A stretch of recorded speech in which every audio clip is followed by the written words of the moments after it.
Yeah, it can be scary. It can be scary. Yeah. And fear is not humanity's greatest friend, obviously. Usually so isn't, no, exactly. It does take a certain amount of courage and willingness and also persistence to go down this road. And we look at the whole picture. Far more power and strength and creativity within us than we're aware of. And I often see that as well in my practice. Like clients come in and feel like, oh my God, I've been stuck with this for so long. I'm not even that confident that it can change or that I can change. And just reconnecting people to what's going on in their body, because some people are completely disconnected. As I sometimes say, a head on legs.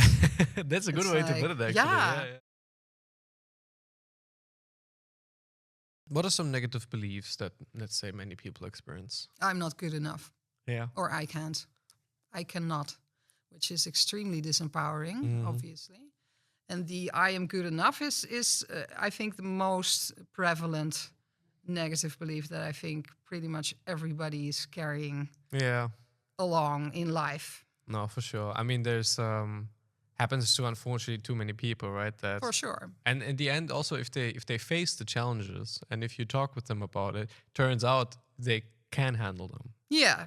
But I feel like there's also some aspect of self-fulfilling prophecy in there, where if you tell yourself true. that you cannot do certain things, Yeah. then of course you won't be able to do it, because you also don't recognize the opportunities where there are some situations that would give you the tools Yeah. to handle these things, Yeah. but you just can't see them.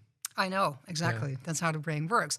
But it's also interesting because that's another principle of holistic coaching as well, that it's all connected. Like if you have the belief, I'm not good enough, you're going to attract situations. And again, that's energy. You're going to attract situations in your life that are going to prove exactly that, or that are going to challenge you to surpass that belief and create a new one.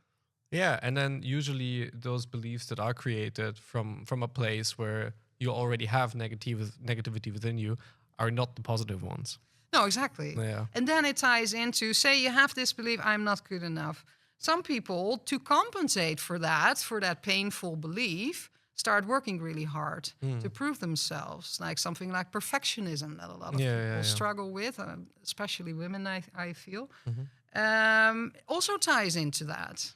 Yeah. So there's a lot happening on the behavioral level as well that ultimately stems from a certain negative belief, that ultimately stems from the messages you've gotten repeatedly as a child. Yeah. Which most people are, of course, not at all conscious about anymore. But it's still, I see it as like it's like a certain programming in the system. It's like a little bit of a virus maybe in the system. Like almost like echoes from the past that are still haunting you. It is, for sure.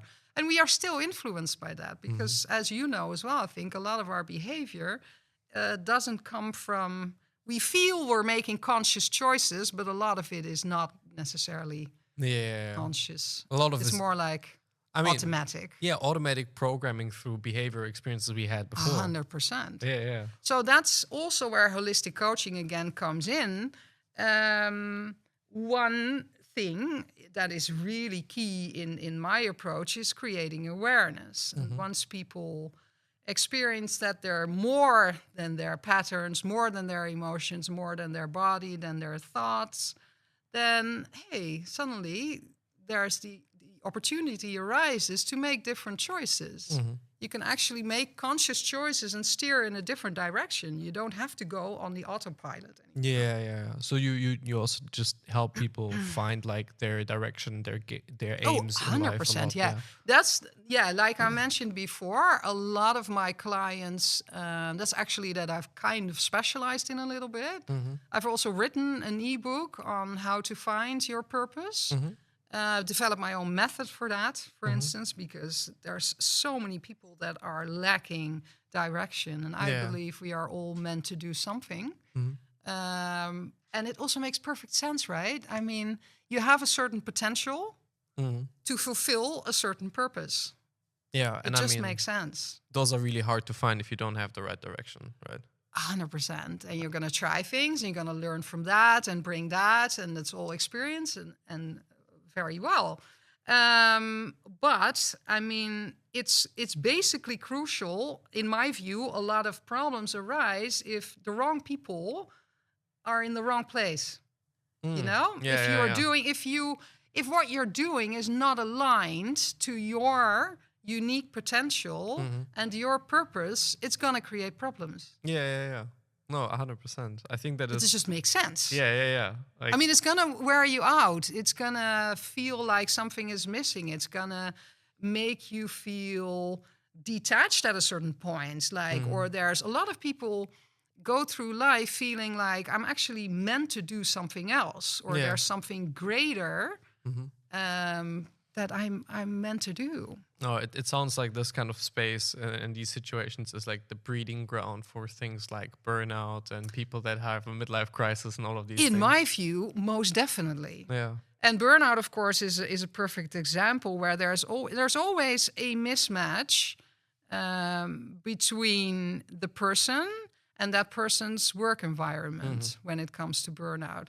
However, it's not necessarily about being in the wrong career. Yes, that may be. Yeah. But with burnout, of course, there's much more going on. There's also certain old patterns and survival mechanisms that are playing a role that you also have to address. Yeah, yeah, yeah. So it's also, again, some things that may, especially what you mentioned now with the survival mechanisms, those can be also traced back to bodily things that you just do because of the evolution which happened to us. And some of these things that we are supposed to do for, let's say, threats from the past, Yes. we're now doing in environments where they're not really functional anymore. Exactly. And just create a dysfunctional mechanism. Yeah. In the now. This is, you needed that mechanism to be able to survive. That sounds a little bit like extreme, but as a child, that was the case. However, because we're not necessarily conscious of those mechanisms, they just come with us through life. And if we don't look at those mechanisms in the eye and and basically start healing them and transforming them, there comes a point in life where you're gonna get stuck and hit a wall. Yeah, yeah, yeah. And usually that happens with something like burnout. I also have another question for Yeah. you. And let's say, if you want to summarize it, what are like some key principles that make holistic coaching different from other types of coaching? I would say the purpose thing is one important one, because I feel that there's people within coaching, people of course look at talents and drives and values, and that's all important, but purpose goes a little bit further than that. A bit deeper. Yeah, but deeper, I would say. The thing that everything is connected. Your thoughts are connected to your... One thought can trigger a very specific reaction in the body. But thoughts also give rise to emotions. And then emotions can give rise to more thoughts because we don't want to experience those emotions. And then the spirit ties in with all of that. And energy is moving within our system and all of that. So everything is connected, but also we are connected to other people. I think something to summarize that feeling up pretty well is, I think I've experienced for sure, maybe other people have too, where you walk down the street and you think like, oh, this over there is a person that I know. And you haven't seen this person like 5 or 10 years and it was really meaningful to you. And then you can feel all these things bubbling up within your body. But then you realize, oh, it's not even this person. And you're stuck with this feeling of like in your body did so many things at the same time. Yeah, I think totally. it's a great way to summarize like really the thoughts and I cannot stress this enough, but you are deeply interconnected with the mind and the body. 100%. Yeah. And again, that's all energy because it's ultimately energy that you're experiencing. Yeah. And also, there's certainly more coaches that are adopting this principle, I'm sure. But like for me, also the fact that we create, it's my view, but still, that we create our own reality as well. We are born creators. We're such creative beings, and I don't mean creative in the sense of artistic, but just we have this awesome power. And I don't think we're aware of our hidden potential as much as we can be. There's far more power and strength and creativity within us than we're aware of. And I often see that as well in my practice. Like clients come in and feel like, oh my God, I've been stuck with this for so long. I'm not even that confident that it can change or that I can change. And that probably comes That's, also back that from a gets me spot. excited. Yeah, also comes probably back from a spot of purpose and meaning, which is usually also then lacking in a spot where you don't do the things you're supposed to do. Yeah, exactly. Yeah. And it's important that we, you're the creator of your own reality. So you have this power, and I want to help people become more aware of that and just harness that power in the right ways.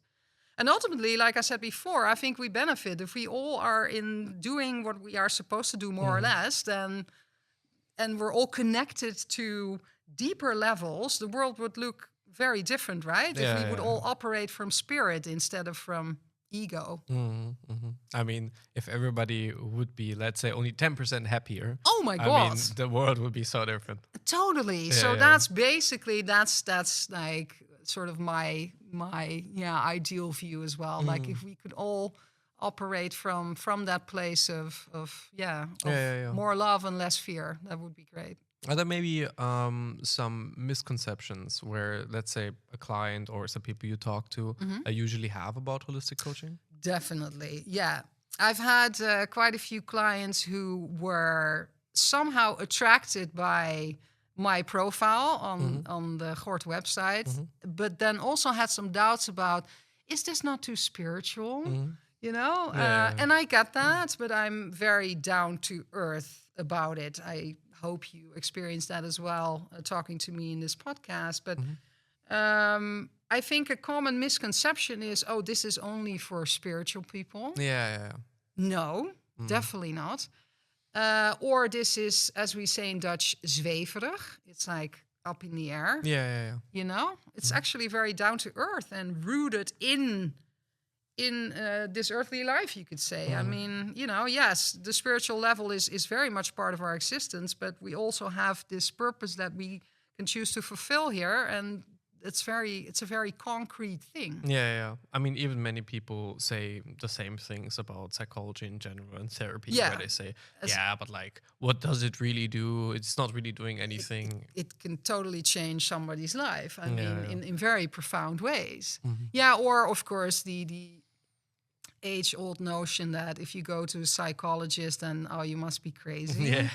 With coaching is less so, but still I find that, again, like I mentioned before, somehow we've gotten the message that we have to be able to do it ourselves. And sometimes it's just it's much wiser to ask for some assistance. I mean, there's probably also in a way some cultural thing where maybe Netherlands is quite, I mean, in the international comparison, individualistic. Oh yeah. And of course there you have more freedom in a way. Yeah. But at the same time, it gives you so much more responsibility to yourself. Yeah, that's true. You are now the soul creator in some way of your whole life and everything you do and touch. And that puts you in the driver's seat and really tells you, well, if you don't do it, nobody else will. Yeah. So, and what does that lead to? You can already predict people having a sense of failure again. Like, oh my God, having to keep up with, like you said, this is a very individualistic society. I agree with that. I also believe that the focus is very much on work, on presteren, on having to do well, So, and if there's so much knowledge out there now. So if now you are find yourself in trouble, find yourself stuck, or not really feeling as happy as you could be feeling, it can easily lead to a notion of failing. Yeah. And then you have an added problem on top of what you're already experiencing. So that's also a byproduct, I think, of today's society as well, but that's a whole different, whole different conversation. That is true. I mean, definitely. But I think also something where maybe holistic coaching or coaching in general for people that don't have their purpose set in yet, I think can be something really interesting to look into, because, well, if you have all the responsibility but you don't have the aim or the goal yet, that's very difficult. Exactly, and let's not make purpose even the main focus. Purpose is part of holistic coaching, in my view. It's not everything. It's much more than that. Also, it doesn't have to be the purpose. A purpose is already great. Yeah. A purpose that aligns more with who you are at a deeper level and what you want in life. No, I mean that's also very true, because when there's so many different aspects, right? You can have 100%. a purpose in, let's say, your family. You can have a purpose in everything else you do in your career. And I think at least having one of those pretty set for you, and that's already a great help with everything I think else. so too. Exactly. I think it's actually pivotal. Yeah. Yeah. Let me ask this. Can you maybe also share just a success story you had within your coaching that you had with someone? Yeah, for sure. Yeah. I remember one client, a female client. This was a few years ago. I'll try to make the example anonymous as much as I can, sure. Obviously. 100%. You know, it's important in our profession. But she came to me feeling disconnected from her work, just disengaged in general with the world, a little depressed, deeply insecure. And she was in the music world, you could say. She had a musical profession. And as the coaching progressed, it became very clear that that was not something that she had chosen herself. I see. This was something that she was pushed to do, you could say, by her parents, specifically her mother. So as such, she had trouble. She was not just unhappy in that line of work, she also had trouble to motivate herself because the motivation was not internal, but external, which is, of course, not something you want. And then she was feeling really tired and had all these symptoms, thoughts racing all the time. So we worked on all of that. And she ended up choosing a completely different life for herself. Like she enrolled in a course, something to do with writing. She went abroad to do volunteering in an orphanage, I think, because that's something she'd always wanted to do. Yeah. And she was like, oh my God, I got both the inspiration and the necessary tools to really act on a dream that I have, and now I'm actually leading the life I want. Yeah, it's making me even feel all sorts of things. Still, that's beautiful. Yeah, no, I mean, and she did it. Like I helped her, but of course she did it. I mean, that's also kind of what it boils down to, right? You have these conversations with somebody else, and you really try to just help them take what is already within them, and exactly. That's also what I meant earlier. I help people tap into their own uncharted potential, basically. Yeah. That's so nice. And they have to do the work. I mean, I can help them, but that's also one misconception maybe sometimes about coaching, that the coach is going to do it for you. Yeah. I will give 200% and I will open up everything I know and have and all these tools I can give you, but you have to do the work. Yeah. That's always true. Yeah, it has to stem from, again, it comes also back to the if it's not from within you, it's not from like, let's say your own spirit doing the thing. Yeah. It's incredibly difficult. Yes, exactly. Yeah. That also ties back to this very ancient saying of well, you can give a hungry man a fish, right? And then he ate for a day. Yeah. If you teach him how to fish, he's never going to be hungry. Yeah, that's wonderful. That's a beautiful analogy. Yeah, that's it. I think that also comes back to the self-awareness. I think where many people just lack a lot of like what's happening with me. Definitely. And how you have also probably some clients coming to you with self-awareness issues. Is there some trend within that, or is there something that you've experienced from people that struggle with that? I don't know if there's a trend going on, but I mean, self-awareness, of course, is again crucial. You can only make conscious choices in life if you have appropriate self-awareness. You need to know who you are, and from that, what you want and what direction you want to take in life. And also, as I said before, those conscious choices become possible once there is self-awareness. You have to ask yourself the question, why am I doing what I'm doing? Yeah. So say somebody is dissatisfied with their career, right? This happens a lot. A lot of people are not that content with their job. Okay, so why are you doing that? Why are you in that line of work? Why are you doing that job? Yeah. Why are you dissatisfied? Start with that. Why are you doing the things the way you are doing things? It's a very important question to ask yourself, to kind of maybe zoom out a little bit and monitor yourself every now and then. I had another client who was like, oh my God, during the coaching, she became aware of how these old patterns basically manifested in all these different situations in her life. She's like, oh shit, that's that again. Oh, and now I know why I'm doing that. It's just something old, basically. Oh, now I can make a conscious decision to do something different. Yeah. See what I'm saying? No, 100%. Yeah. And it's interesting to observe yourself that way as well. Yeah, it's almost taking a bird's eye view of like your own self. Exactly that. Nice. Exactly that. I think on this note, something funny that happened to me the other day is a friend of mine started a new job. And he really, really didn't like it. And he really knew very early on that I think he told me 2-3 days was like, yeah, this is not for me. And he has actually called me like a week after and told me already that, he just immediately started quitting. Really? Yeah. Wow. And so it's really, I find it so, I mean, knowing him, it's really himself. Yeah. He's somebody who's really in touch with what he wants and where he wants to be. Yeah. And I think it is quite encouraging to see that, even something that sounds so out of the ordinary, oh no, he did it within this 1 week.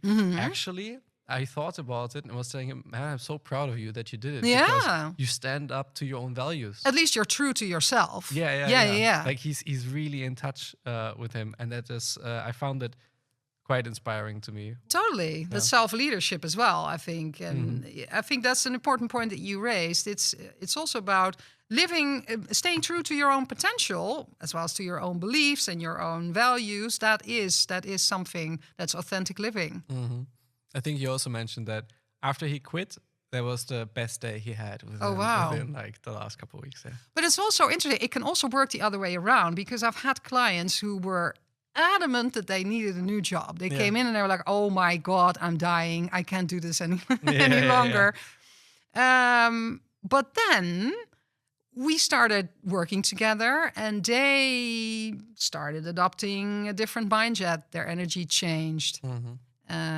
They adopted a different perspective towards their job. So, which resulted in them showing up differently within the same job, which then led to them not quitting at all, but just going to work with, a sense of pleasure, of joy again. That's also possible. Even without those radical steps, right? For sure, self-align. Because I think it's a pitfall. I've actually refused to clients once who said, I just need a new job, and can you help me find it? This and this and that. And I said, well, yes, but unless you're also willing to work on the underlying patterns that make you get stuck within that job, that make you hit that wall.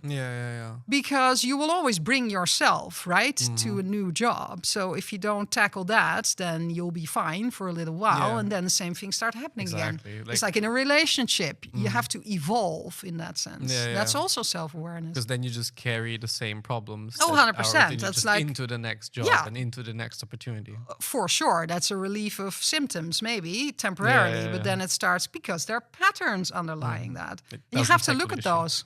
Yeah, exactly. You do. Yeah. So in this case, your friend probably then, was on a different track, but that can also manifest differently. No, for sure. I think that there's many ways how these kind of things can all fall into place and manifest. But I think where would you then say can be holistic coaching, especially for like purpose, or not necessarily just purpose, but for the drive of aligning yourself, be even of more aid than, let's say, other approaches? That's a difficult question. How can holistic coaching be of more aid to, let's say, with like finding your inner compass?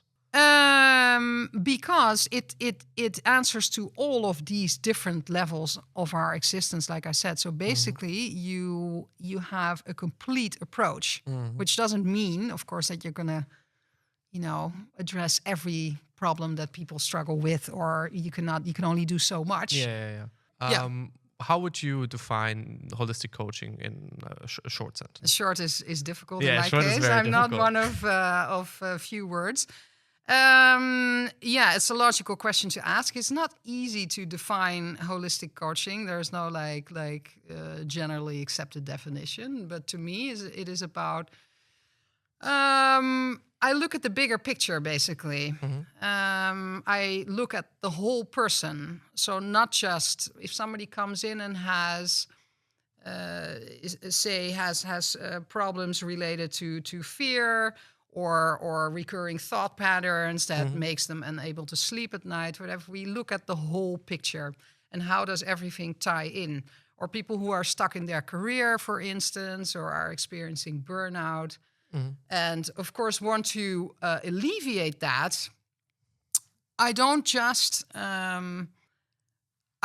focus on their particular goals with them. I adopt a broader perspective, and I go deeper, but also beyond.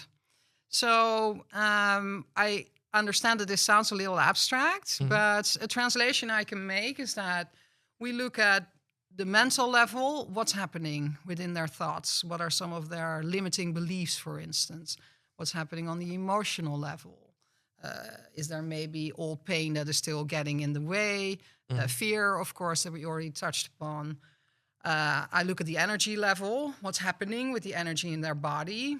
What is the energy with which they intend to do things? What's the energy they bring to work, for instance? Yeah.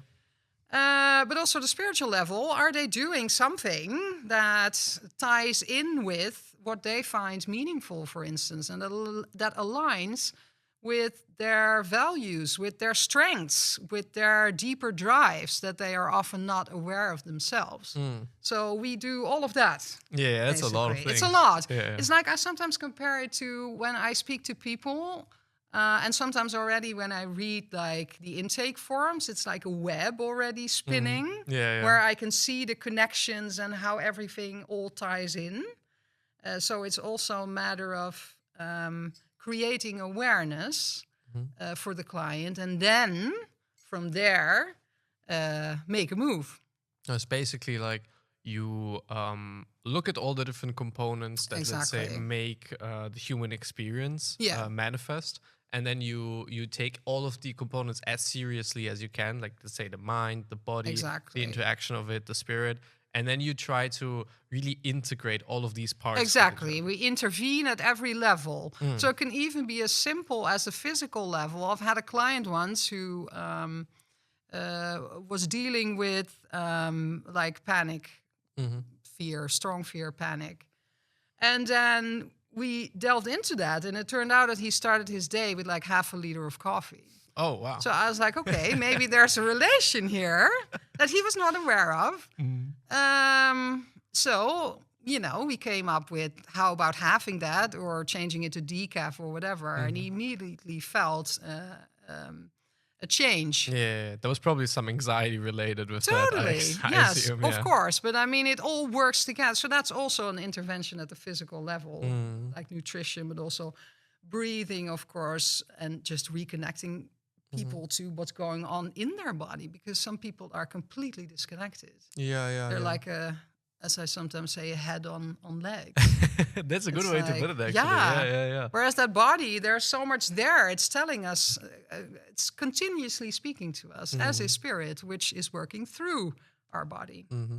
So you said also, you mentioned breathing. What, for example, is something where, let's say, breathing, some people may do wrong or some have the wrong A lot of experience with it? people, if you start paying attention to it, a lot of people, I'm not a breathing or Yeah, breathwork expert, by the way, but a lot of people have very high breathing. It's not actually coming from here. It should be coming from down here, the belly, slow. But lots of people are breathing here Yeah. or like here. So I mean, it's usually a sign of stress. Yeah, and also, I mean, that ties back to, I mean, on a more scientific level, right, to the vagus nerve that is going to be influenced by that. And that has a strong connection with the brain and the transmitters that are elicited by it. Yeah. And so even within, let's say, cognitive psychology, I think a lot of aspects is the stimulation of the vagus nerve can calm you down. Is usually also used as a technique for people that experience anxiety. You tell them, take deep breaths from the belly. Yeah, that's actually true. I didn't even nose. think of that, but it's true. Yeah. It's crazy, For right? sure. So again, it's all connected, right? I mean, because if you calm your breathing down or your body, or you pay attention to what's going on in the body, then you find that your thoughts are probably going to calm down as well. But of course, there's many more reasons why one can worry, and I mean, negative beliefs are also very powerful. Yeah. So we usually work on that because that's one way that people tend to sabotage themselves. Yeah. So so there's intervention on all these different levels, basically. But maybe you look in every corner. You do. Yeah. It's like that web that I said, but it's also because it is really. Once you start talking about spirit and about purpose, you're really operating on a deep level. And I believe that if you come from that level, the changes that are going to happen are probably more durable, more sustainable, you could say, because you are touching upon somebody's core, somebody's essence, essentially. Somebody's higher self, as some people call it. Yeah. No. See what I'm saying? No, for sure. Because many of these questions, also when you say people carry different behaviors into different situations. Yeah. Well, they probably are also many times related to the same root cause. Yes. Like you said, also where exactly. you have not only the behaviors you do within your job, but also within your relationship, when you encounter new situations. Exactly. These are all things that will inevitably influence all these aspects. You couldn't be more right. That's it. And it's not as, even though holistic coaching looks at the whole picture and the whole person. So even though holistic coaching looks at the bigger picture, it doesn't mean that you're going to address all of those things. But you'll find that within each one of us, there's usually there's a few core beliefs, a few core themes, you could say, that we all struggle with. Yeah. So no, I think we don't have to make the picture more complicated than it might sound at this point. No, that is true. It can be a bit like, if you look at too many things at the same time, you may think, well, how are they even related? And but most of it is comes back to one or two core things. Yeah, core beliefs and stuff. Yeah, among which beliefs. Yeah. And I mean, they can come from either like something we've talked about, like from perfectionism, from the feeling of like you're not enough. And the perfectionism stems from the belief in origin. Yes. Yeah. And so, I mean, makes you also realize how these things are necessarily interconnected. Yes. And if you try to be as honest with every experience, not only the ones from your body, but also from the mind, then you will usually end up at a more informed thoughts and informed decisions. Yeah. Conscious, aware, as I like to call it. Yeah, exactly. Oh, it's very sweet. Interesting. I was so enthusiastic to talk about holistic coaching because it's not at all the norm yet. And at the same time, it's like, whereas I feel that we can all benefit from this expanded perspective. Yeah. But then again, there are so many things that tie in with it, you know? It's like, where do you start? So I understand that. Yeah. Because there's a lot that ties in with it. Where also when people don't feel well, right? You can also now think about, well, it's not just your feeling. It's like, well, do you even sleep enough? Do you like, what things are you consuming? Are you eating the right food? Are you moving enough? And all these things also tie into all the rest of the health aspects. Yeah, true. Yeah. And I think also for maybe that is where it can bridge a little bit the gap of just raising a lot of awareness to your body and your own personal needs, I think. Yeah, and what you said earlier, it's about there has to be a certain willingness, but also a certain courage, I guess, that you have to bring with you when you start observing your own workings a little bit more. Yeah, it can be scary. It can be scary. Yeah. And fear is not humanity's greatest friend, obviously. Usually isn't. No, exactly. So I mean, it does take a certain amount of courage and willingness and also persistence to go down this road, and But who knows? Maybe at the end of it is your adventure of your life. Well, yeah. I mean, you certainly get to know yourself a hell of a lot better. That's already that's a big step. Super. That's just crucial in my mind. Yeah. I mean, again, that ties into self-awareness and self-knowledge, and then you can make more informed decisions. Yeah. Nice. But also what you just said about so many different aspects tie in with it. You can look at nutrition and all of that, but a lot of people do that. They think, I'm going to change, like I'm going to move about more, or I'm going to meditate, which is all in itself just fine. Just make sure you're not using it as a relief of symptoms, because it will still be interesting to see, okay, but where is that unrest within you coming from? Yeah, I think that can also stem from a way of, some people call this stuff nowadays, I think, biohacking. Where they, where they I've try heard about to like really get into, if I just like take these kind of vitamins more and this thing a little bit less. And it's also, again, you can ask yourself the question, is this then really from the perspective of I want to be my own best friend? Yes, exactly. Or is this again from I need to perform and do? And exactly. And now you're touching again upon an interesting point, because then we're back to, with what energy or intention are you doing the things you are doing? That's a very interesting question we should all be asking ourselves. Yeah. Like, for instance, why is someone working so hard? Yeah. I mean, maybe because that person subconsciously is still looking for recognition from one or two parents, or wants to be seen. Or is insecure and is trying to compensate. You know? Yeah.